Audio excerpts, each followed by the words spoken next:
Bismillahirrahmanirrahim. Louange à Allah subhanahu wa ta'ala, le Seigneur des mondes. Paix et salut sur le prophète Muhammad sallallahu alayhi wa sallam, sur sa famille, ses compagnons et tous ceux qui ont accepté de suivre le chemin qu'il a tracé jusqu'au jour de la résurrection. Wa ba'adu, assalamu alaikum wa rahmatullahi wa barakatuhu.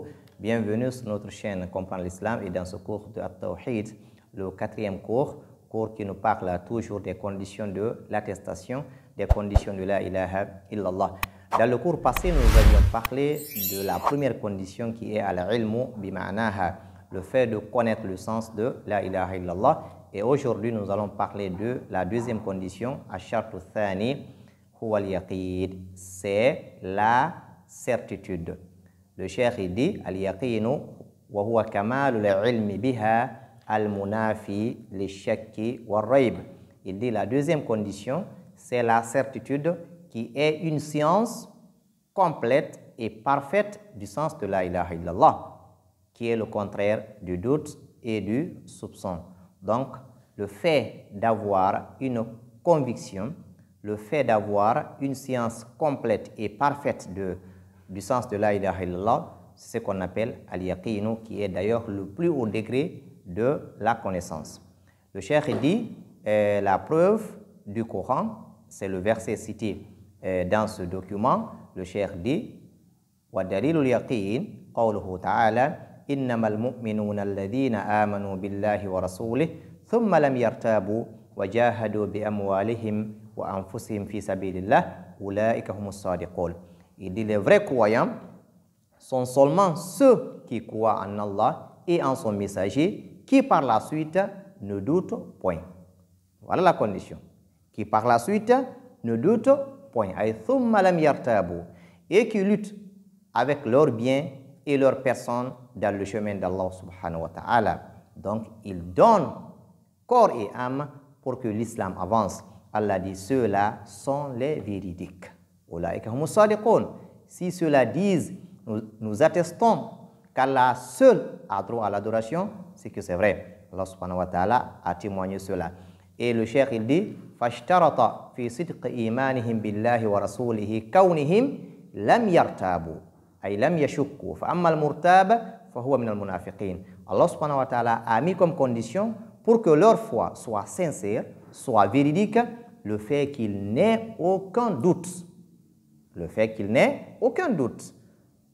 Quant à celui qui doute, il fait partie des hypocrites. Vous savez, les hypocrites, ce sont des personnes qui attestent, qui prononcent le bien et cachent le mal.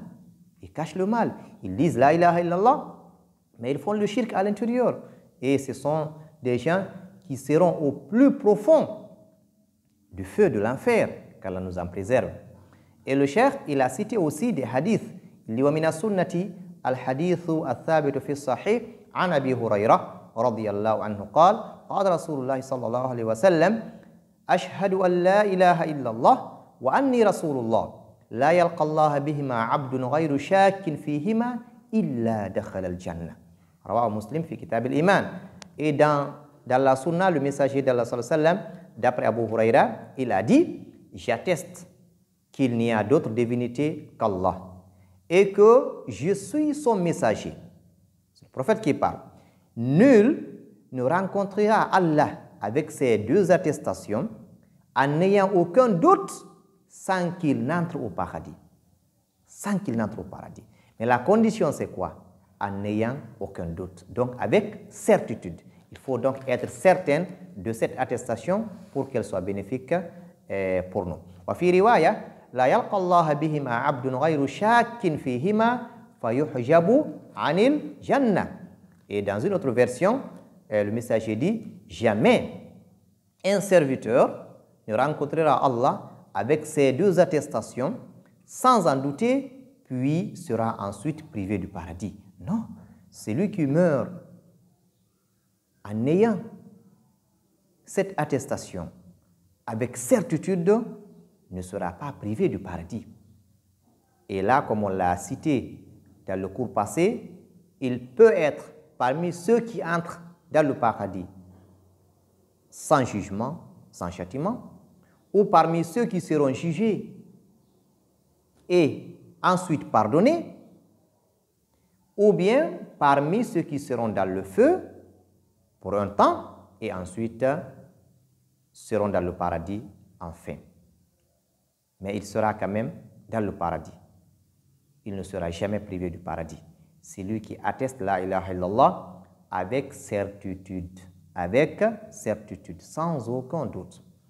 وعن أبي هريرة رضي الله عنه أيضا من حديث طويل من لقيت من وراء هذا الحائط يشهد أن لا إله إلا الله مستيقنا بها قلبه.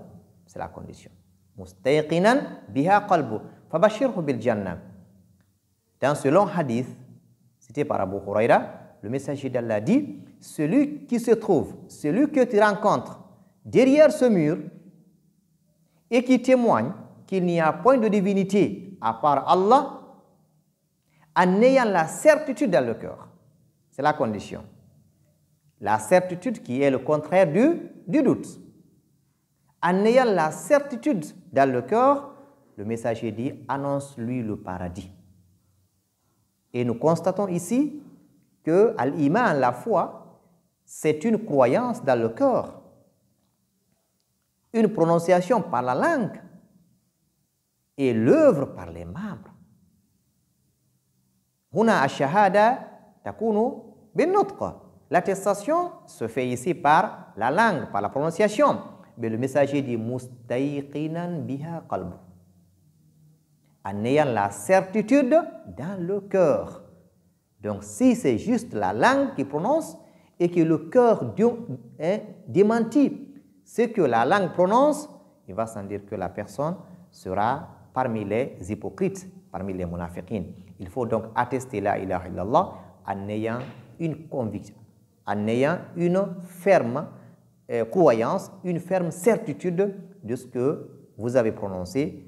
Dans ce cas, la ilaha illallah vous sera bénéfique. Donc, la deuxième condition de la ilaha illallah, c'est al-yaqinu. Al-yaqinu, comme l'a dit Al-Cheikh Muhammad Aman Al-Jami, il dit c'est le plus haut degré de la science. Il dit la science, c'est la connaissance. La connaissance peut avoir des doutes. Tu peux connaître une chose, mais tu as des doutes sur cette connaissance. Alors, lorsque tu dépasses ce degré et que tu arrives au degré d'être sûr de ta connaissance, alors tu atteins le plus haut degré. C'est ce degré-là qui est recherché dans cette attestation. Il faut non seulement connaître la signification, mais aussi être sûr et certain, avoir une connaissance certaine et parfaite de la ilaha illallah. Donc, al-yaqinu, c'est la deuxième condition. La première condition, on avait cité, c'était al-ilmu bima'naha. Après avoir connu le sens correct de la ilaha illallah, le sens authentique de la ilaha illallah, il faut avoir la certitude que nul n'a droit à l'adoration à part Allah subhanahu wa ta'ala. Seul Allah doit être adoré. Il faut avoir cette certitude dans ton cœur. Qu'Allah subhanahu wa ta'ala nous en facilite. نكتفي بهذا. بارك الله فيكم جميعا والسلام عليكم ورحمة الله وبركاته.